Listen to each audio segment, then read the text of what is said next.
Water runoff type thing. I don't know how much that would provide a benefit to the college community because it's not really for the college community. Yeah, that's one that I think I'm just going to pull off there.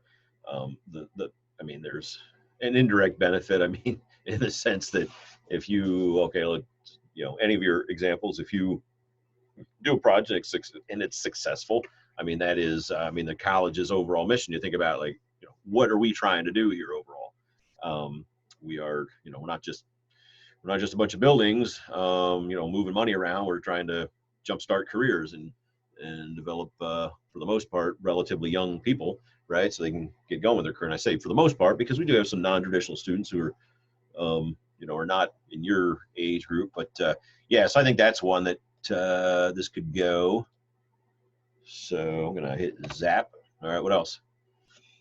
What else do you got there, Taylor? Dang it, he picked on me. I think it's important to include the first question and the third question. Important to what? To include. To include, okay. What is the need and what do you hope to accomplish? Okay, I agree. I think those are probably the two most important things right here. So that's to say you think these other three are not as important, Taylor? I think they're important, but I think the first and the third are the most important. Like. Okay. Should we rearrange them?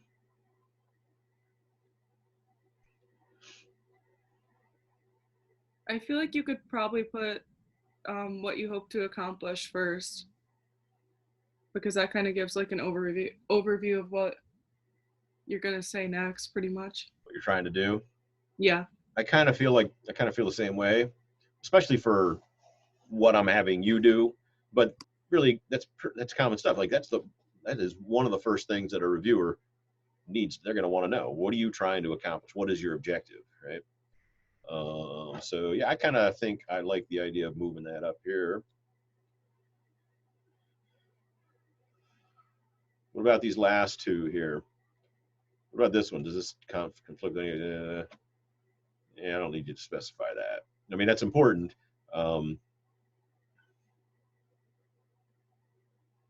Actually, maybe a tweaking of it. Not an existing program on campus, but for the purpose of this, how about, does this duplicate / conflict with any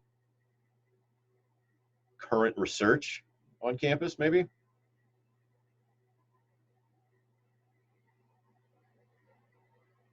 Looking for head movement. What do you think, Kieran? Or is this indecision swaying? Does it have to be on campus? Like, could it be just saying that it's related to another study that's been done before?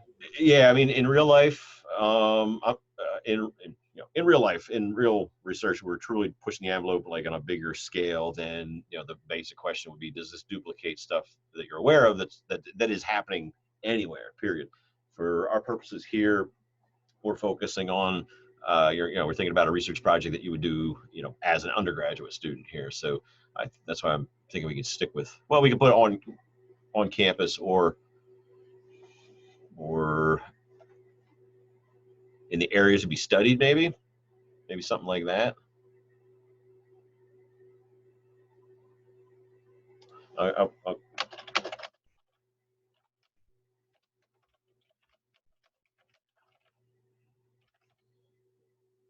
Studied. Oh, and here's a grammatical error. Does this what? Does this project? Existing research. It is a research proposal that we're writing. All right, how's that? Does this existing research on campus or areas to be studied?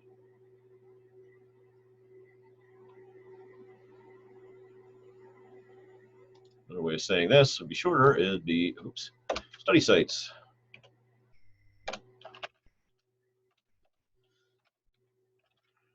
Oops. Got a funky going on here with our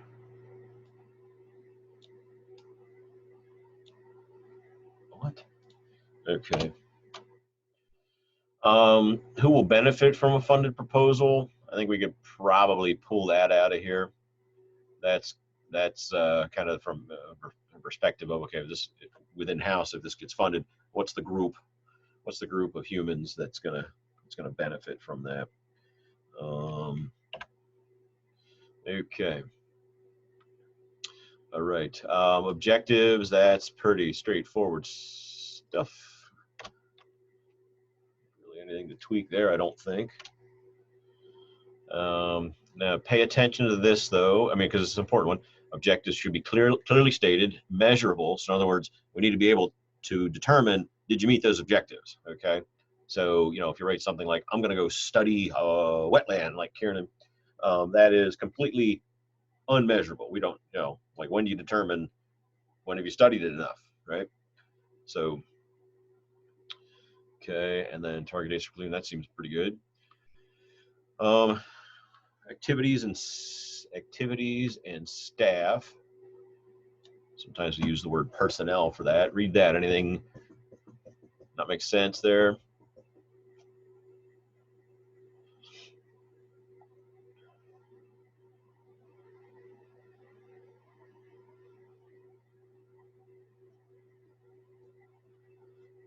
You think? Excuse me. What do you got, John?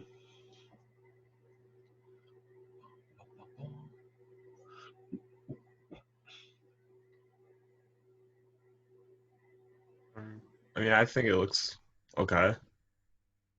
It's okay. Right. I was thinking about maybe pulling out the word college. Well, resources, they're doing this within the college. I guess we can just leave it there. All right.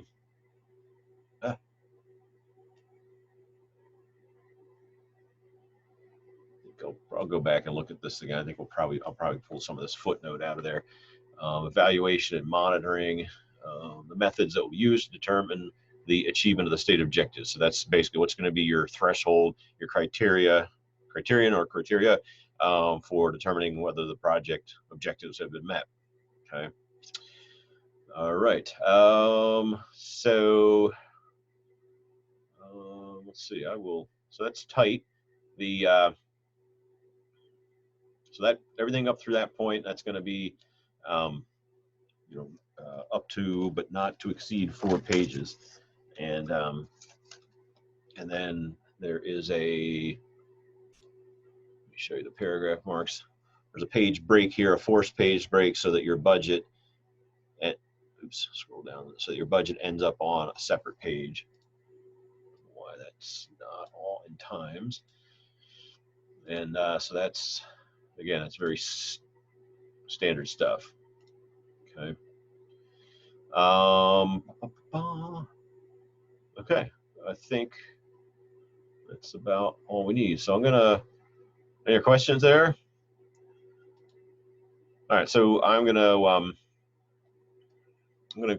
tweak the formatting just a little bit and take a look at those, see if I can change just a couple more words, but that's basically what you're gonna have right there. All right, and I will post this to Teams as an assignment, and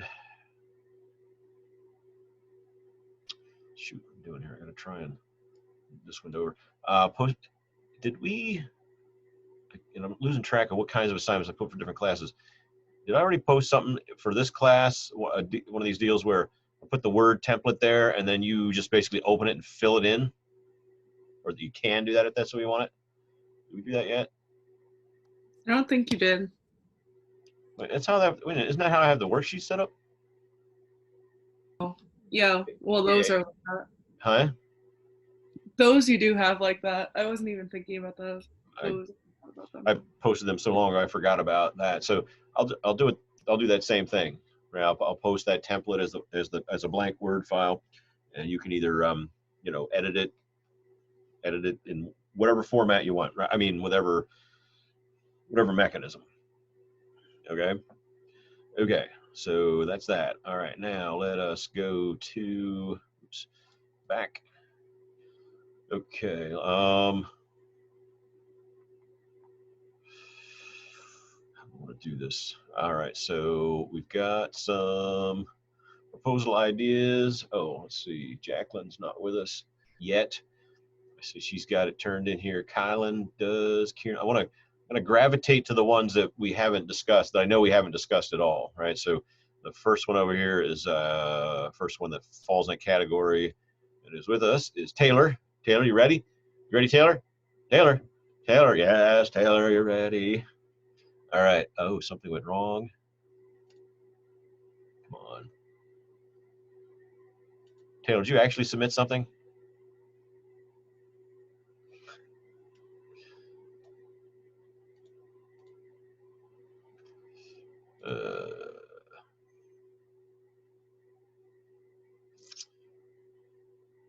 Okay. Trying to get Taylor's document open here. Come on. All right, there we go. All right, Taylor.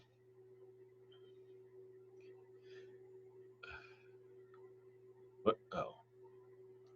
Okay, stop sharing there. Oh my goodness. Share the Teams screen. Here we go. All right, all right, all right. Okay, can you all read see that well enough to read Taylor stuff?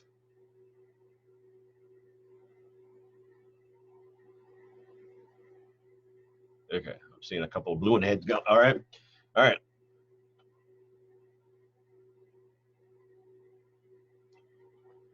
Taylor, are these in like priority order? Like the first one you think is your would be your preference at this point, or are they not in any particular order? No, they're not. They're not. Which one should we look at one in particular though first? I like the third one the best. You like the third one. All right, let's focus in on that one. Okay. How water affects the quality of water.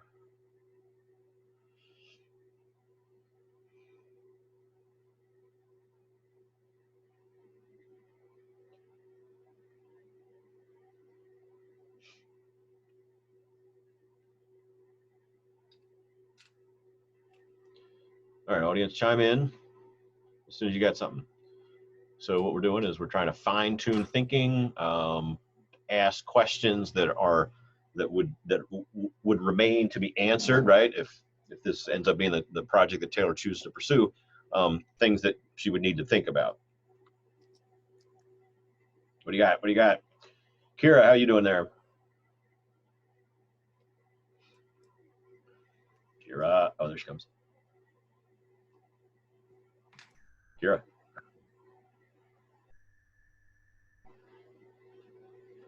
Kira, let me know her Wi-Fi situation was a little sketchy right now. All right, she unmuted herself. I can't hear her say anything. All right, somebody else. Paige.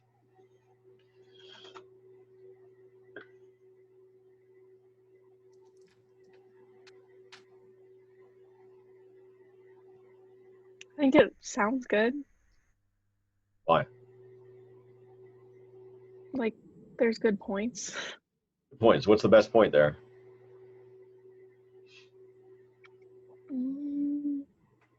What's the most interesting? What's the most important point? Parameter-wise, that she's got listed there. All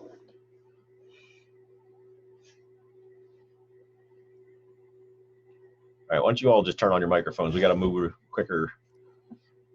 And I mean, the reason I, call on individuals, put you on the spot, but just to kind of keep things moving. But somebody, because there's a lot there, I'm going to tell you. Taylor, you are not going to tackle all this stuff. No. Yeah, I was thinking too. There's a lot to tackle. Yeah, it's good stuff. There would also be a ton of analyzation to do all of those different parameters. Yep, lots of analyzation. Tons of it.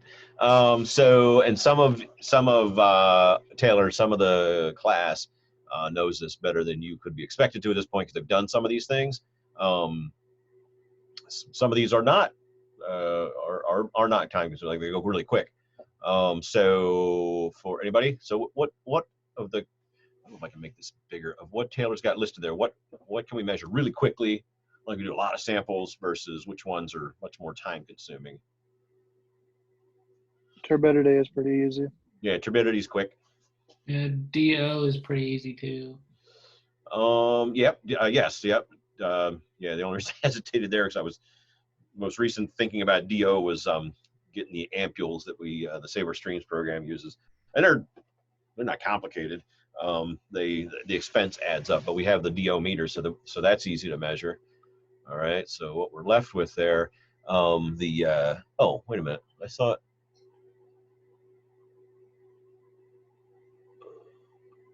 Oh, in my head, Taylor, I thought you were thinking about measuring like nutrients or elements, but you actually don't even have that. You just have, you mentioned chemicals, but then in terms of actually measurement, you actually just have turbidity and dissolved oxygen. Okay. What else? I would say there should be some sort of consideration for like a minimum and maximum flow rate and width of the stream, stuff like that. Like as far as what you actually wind up testing, because you're not going to really need to test some stream that runs only in the spring. Oh, I mean, okay, yeah, at a minimum, we want to have perennial systems. Okay.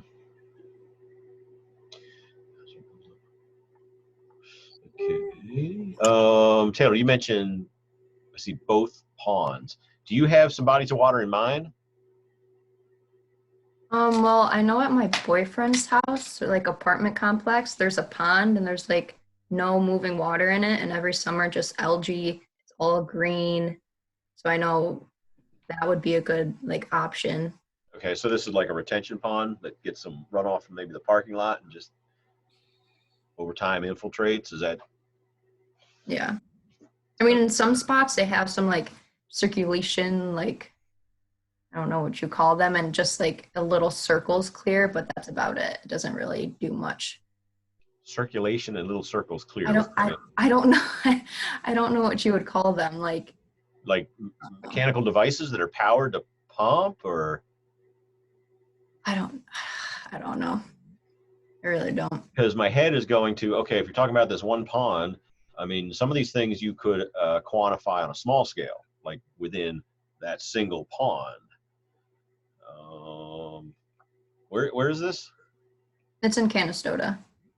Can you go check it out this weekend? Put your mask on and go over there? Yeah. I mean, because having a study site right in your backyard, literally, I mean, like within walking distance, would be handy. Like there's some advantages to that. So, but if there's some things that we could think about to maybe test within that system, that might be a possibility. You could measure, turbidity, and you just said there's areas that are relatively clear and other parts of the pond get really nasty looking, right? Yeah. All right, so that kind of stuff that's easy to quantify, right? You get a grab sample. The trick is, how big is this pond? Like how big across? Let me ask you this. How difficult would it be to get a grab sample from the edge of the pond if you have a sample bottle on the end of a pole and you reach way out there? Would you be able to get to the middle or anywhere you want on this thing? You couldn't get to the middle, but so it's bigger than just a huge, but it's not like a huge pond, but okay. Anybody have a canoe on it or anything? I actually have a canoe. Does your boyfriend like to canoe? Yeah. Okay. All right. Well, so want to let's see, moving water. Are you thinking about comparing that pond to a pond that has like some turnover? Yeah. Okay, well, that's a possibility. But you describing this pond and these areas that are noticeably different, that has me intrigued, right? So I think it's like an air pump that's on the bottom, and there's just like a circle, like 2 feet by 2 feet, that's just clear. Okay. That air pump is. So, I mean, do you see bubbles that come up from this thing then? Yeah. Then that's almost certainly what they've got, right? So that's a pretty common approach for trying to improve water quality in a pond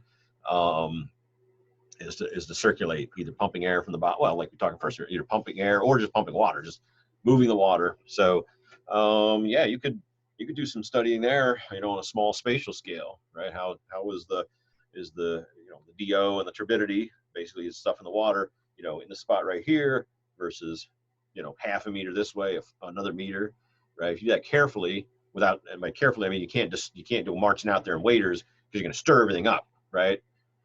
But we have we used for I don't remember what the heck was study, why I had to do this. I guess it was to get, somehow study had to get water from, the best place to get it was from the bridge, and used was actually it was just PVC pipe, just junk around the house, to make a long pole. And then I just rigged up some heavy duty rubber bands, like not the ones you get lobsters that hold their claws together, but just heavier rubber bands on the end of that, so I could just clip in there, the sample bottle, stick it out there, get your grab sample without disturbing anything.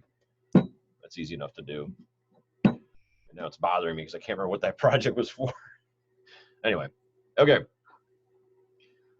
Well, that so you got a homework assignment. Go check things out of that pond and roll that around your head a little bit. I mean, I want these projects, ideally they'd be actually, as close to, okay, you could actually go do this, so that if you choose to do it, we've already laid the groundwork for something interesting, and understanding water quality within a pond and how that's affected by this one air pump. I mean, that's interesting. That's worth pursuing. Okay. Oh, budget, salary. Okay, so yeah, salary, water testing kits. So Taylor, we have a turbidity meter upstairs, and we have a dissolved oxygen dissolved oxygen meter and probe. I think you probably used that, didn't you? Have you guys used that in first year? Did we not do that first year? Okay, maybe. Anyway, we have that, and it won't cost you anything other than, it won't cost you anything. The meter, as long as it continues to work, so I just got to replace the batteries every now and then. And that is quick. That meter is very quick. Okay. So what about, so here's something you got to think about, Taylor, is how, over what period of time and how frequently during that period of time you can actually go out there and assess this, right? And so we got to do a frequency that is meaningful, right? Gives meaningful information, but you don't need to go out and do this every day. You don't need to go out and do this every 3 days. If we did this over a period of like a summer, a growing season, every week would seem like, to me, off the top of my head, every week, I mean, you're talking about, that'll give you 10, 12, 14 different time series. That would be good. That'd be great, and then, and like if you shot for that, if you get sick, you got a vacation, I don't know, we get some crazy weather that keeps you from doing it, there's nothing magical about doing a sampling on every Sunday afternoon, as long as you're sampling and you're not introducing bias toward it in terms of how you're collecting the data, right? All right, so you like that third one better than the first two? Yeah. Because that's the best one. Okay. Well, I don't want to look at the rest of them then. I'm just kidding. I mean, I think you got some. I believe you got something there that could be very interesting and would be important to understand. You got farming effects. All right. Okay. So if that's what you like, I think you've got something to run with there. All right. Anybody else? Any questions or comments? I mean. All right. In terms of like budget, so this is where you're gonna. All right. So Taylor, we talked about you have a canoe. Okay. So that's what we call in-kind support. What would it cost to go buy a canoe? I don't know. So you look it up. It's ballpark. Doesn't need to be perfect. Basically you're gonna try to, in your budget, you're gonna relay what the value is of equipment that is already in hand that you can use. Okay. The turbidity meter that we have, I'm gonna say, I mean, you could look this up, but when I can like quickly give you all some idea of what some of these things are worth, I don't mind doing that, because the time we have. And I think to get a to purchase a new turbidity meter equivalent of that, I'm sure it'd be over $1,000. but $1,000 would work as a ballpark. And then the dissolved oxygen probe and meter and cable, that's about $1,600 replacement cost. Are you writing this down or remember it in your head? Or these are things that you will put in your proposal as in-kind support. And the encouragement that I'm giving you now and the rest of your classmates, this is priceless. So that's the. All right, let's move on to, how do I do with this? Okay, hit close. What else we got here? Turned in. Mac. I'm gonna go to Asia. Wait a minute, what? Oh, okay, let me go to Asia here. Pick on Asia a little bit. Come on. I feel like I did mine too broad. I don't know. Well, we're gonna find out because that's what this is. All right, what do we got here? You got 3 of them. All right, Asia, which one should we look at first? I mean, they're not in any order. The first one would probably be the hardest. Yeah, the third one is probably the easiest. Do you mean most Like- doable? Yeah, Okay. Well, let's go look. Let's go look at that then. Oh yes, culverts. I'm not a fan, but that's like what I could think of. Not a fan of what? The culvert thing. What do you mean? Like, why not? No, I think it's cool. I just think it took a very long time because we did it for like Oh, the assessment of a Yeah. culvert. Okay. no, the whole certifying thing that took a long time. Yeah. It's interesting. Okay. All right. Okay. So is this big enough to read? There you go.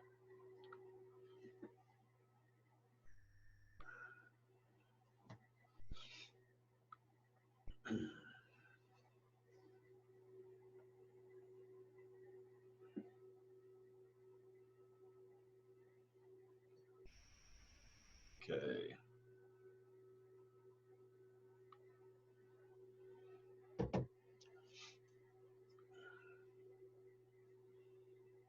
All right, whenever you're ready, people. Come on. Let's go. Matt with a T. What do you think? I'm just reading them. Okay.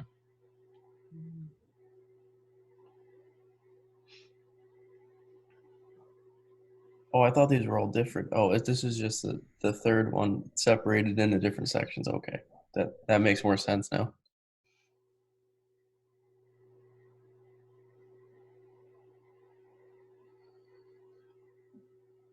Yeah, I think it's all right. I don't know much about culverts and how they affect fish populations or anything like that, erosion. Okay. So,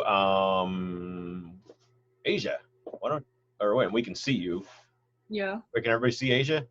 Why don't you show Matt, just to give us like the elevator speech, a culvert and what problems it can cause. Like, here's a culvert. Yeah, so some culverts you'll see like, I don't know, there's a big drop. So like if this is the culvert and this is the water, like it's like noticeably higher than the water, which means that fish can't swim up into it. They can come down, but they can't swim into it. So that can cause a problem with the fish that like to swim upstream. Right. Okay. All right. There. Good. That's a good quick elevator speech, like 30 seconds explanation. All right. So somebody else. What do you think? Paige, did you answer a question yet? Huh? I know I said your name. Yeah, All right, I we're don't coming. know. Huh? All right, you get warmed up. I'm gonna get Kieran and what's your dog's name? Sherman. What? Sherman. Oh, Sherman. Oh, he moved his head. Is that the one that snores? All right, Kieran, our senior. What do you think here? What is Asia gonna? How's she gonna know when this is done? What's her objective? Well, she could probably only do like one stream. And then I don't know how you would use like as a threshold to compare like a healthy stream. Like, and there's so many different like types of problems with culverts. Like which one would you compare to a healthy culvert? Okay. Paige, jump in here whenever you're ready. All right, so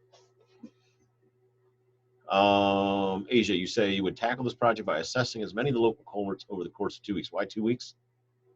I don't know. I was just trying to think of like how long you would actually do it for, because it's hard to think about it when we've only done it on like the scale of getting certified or like doing it in labs. So it's not like, I don't think we were doing it to prove anything or to.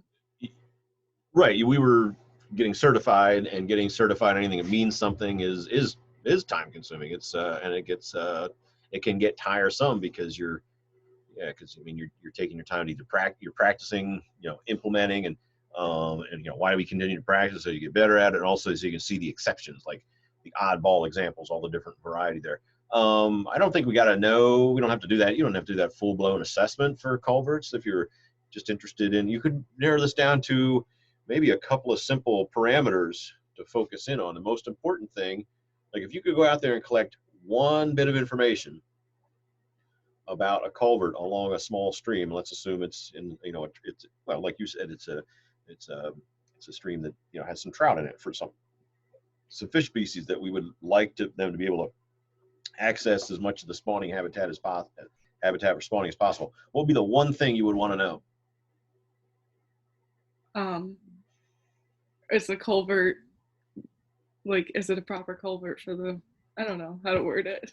All right, make a multiple choice. Are you ready? Ready, Paige? I'm going to ask you, Paige, you're answering this one. All right, here's the multiple choice. We got to pick one. The most important one to know: how big the culvert is, like how big around. What substrate is in the bottom of the culvert? Is it corrugated metal? Is it sediment? Is it concrete? Or is it how far the water drops? I'm trying to look at my forearm's a culvert. This is the water. The water's either going straight to the rest of the water, or it's dropping some distance. Which is most important, you think, Paige, from this perspective? Drop distance, maybe? I don't know. That's right. Absolutely. Yeah. If you're going to measure one thing, would you agree, Asia? I think that would be the one thing you would want to know. Okay. So that's, unfortunately, that's very easy to quantify, right? Mm-hmm. Got their steady rod. Okay. How far does it drop? All right. Now, the next question is that I have. Oh, wait, where is it? What's your objective? All right. We don't have that clearly. Yeah, I have to make it more clear. Okay. So what might be an objective? I mean, I think you're probably rolling around your head. Maybe, is there a difference in the fish communities above and below? Right. And if this drop, right, this culvert that's got a substantial drop, I mean, if that's having an effect, then our prediction, our hypothesis would be that the greater that drop is, the greater the difference between upstream and downstream. The greater that is, the more difference in the fish community that we would expect to see, right? I think. And then we got to figure out how do we quantify that, like how do we measure that? So there are metrics, in other words, formulas that we can use to something called similarity, dissimilarity indices. That I don't think any of you might not have seen those. I cover those in ecology, but they're straightforward. They can be as straightforward as how many species are upstream, how many are downstream, and basically how many of those overlap. And you come up with a number. And so you put that number on. Here's this culvert, similarity index of X, right? So there's ways we can do that. Okay. So we got to come. So with how you tackle the project, we got to come into this from the other direction. We don't want to say as many as you can over 2 weeks. You got to, because what if you don't get enough, right? Then your project has failed. We want to figure out how many you want to do, and figure out how to make that happen. On, like one stream or like one. Well, that's another question. I guess that's a good question. Do they have to be on one stream? How far up? So here's something you got to figure out: is how far above and below this culvert are you going to collect data that you can collect? So from a real life nuts and bolts perspective, in most cases you're talking about private property above and below. We realistically can't go tremendous distances upstream or downstream from a road stream crossing. Most of the time we go out, like most of you have done a few times, is we're going maybe 10 meters above and below. So for the most part, we're within the public right of way. So technically, if somebody comes out and gives us a hard time, I mean, they can't have us arrested for trespassing. Okay, but if we go wandering 100 meters into somebody's private property, then absolutely. Okay, so we got to think about that distance. Okay. All right, and then the equipment. Asia, you're more familiar with the equipment than you're as familiar as anybody. Talking now, so I don't think you need much help there figuring out that. But waders, the electro, the backpack, etc. Right, that's all stuff that will be in-kind support. All right. Okay. So Asia, you should we look at any others, or does that one sound?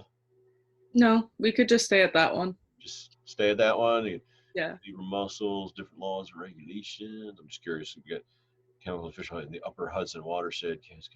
That would be way too hard. So we could just disregard that. Yeah, it's big scope stuff.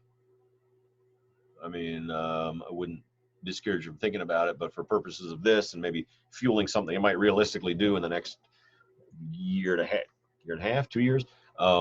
I like that last one there. It's definitely got some promise, and not just because I happen to like that stuff. But all right, so let's close out Asia. Let's see. So, well, Kylan, Kiernan. Wait, I'm looking in the wrong spot. Oh, Jacqueline's not here yet, right? She's not.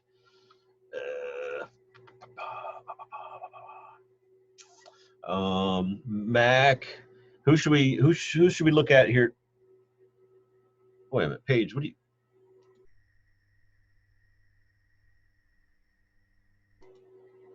Come on. There we go. Paige, did you submit something? No, I didn't. Oh. What are you waiting on? Missing a lot here. Matt, John. Wait a minute.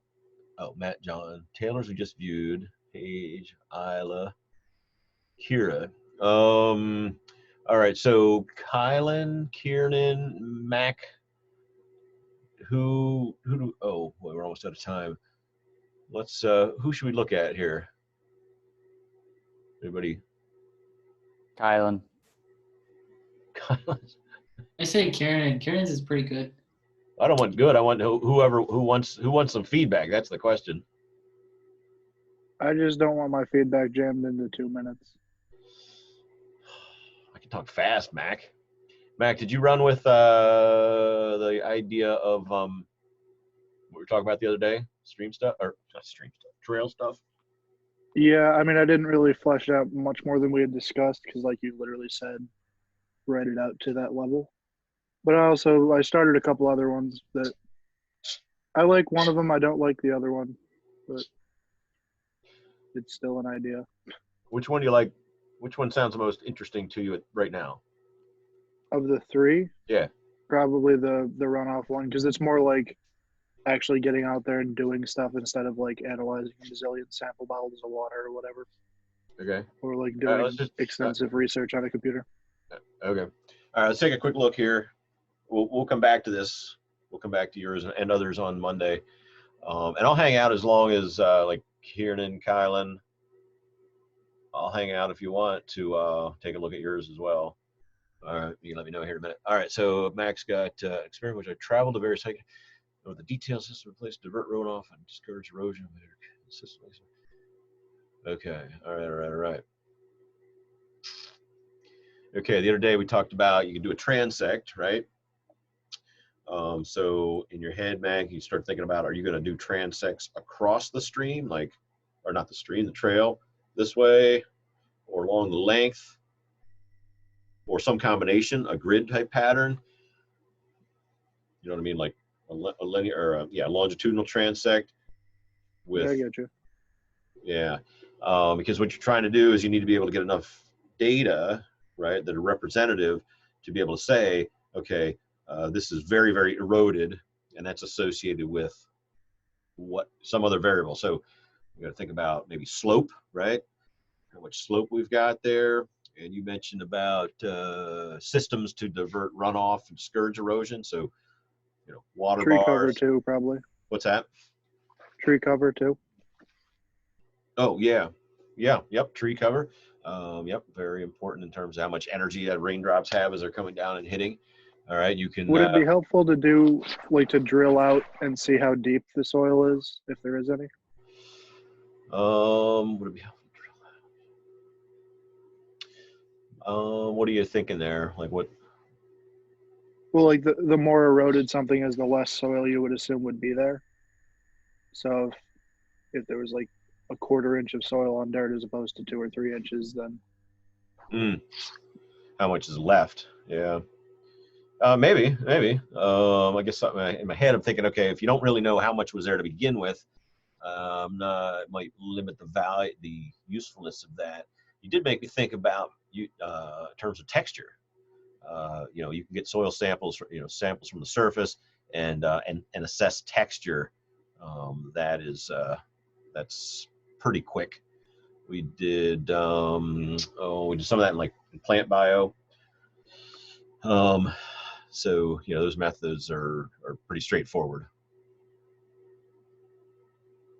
Okay, well, I think you've got. I mean, if that sounds of interest to you, Mac, and I believe I can imagine it would. I think it sounds very. I mean, importance is the erosion in those trails up around the Adirondacks are. I mean, that's just really well known. So if you could add to what we know, anybody knows about how well some of these things may or may not actually discourage erosion, that would be interesting, helpful. Okay. So Mac, you're gonna think about how many places you're gonna go to, what kind of range of variables, slopes, and different. Do you want to focus on sections of stream with water bars versus not with water bars, or X number of water bars per 100 feet or something like that? Things we can quantify to relate to the amount of exposed rock and soil left in between. there's also the difference between like rocks set next to each other as a water bar and then a log set across this trail. Yeah, I'm sure those have different effects. I mean, you start thinking about it. If you think about really like small scale stuff, like that's a really good point. You could think about you can measure the texture of the substrate that's accumulating just in short increments on in front of or below the water bar, or even off the trail where it kicks the water. I'm not saying you would add that to this. I'm saying that could be a possibility instead of, because what we don't want to do is have your efforts diluted to the point that you're not doing things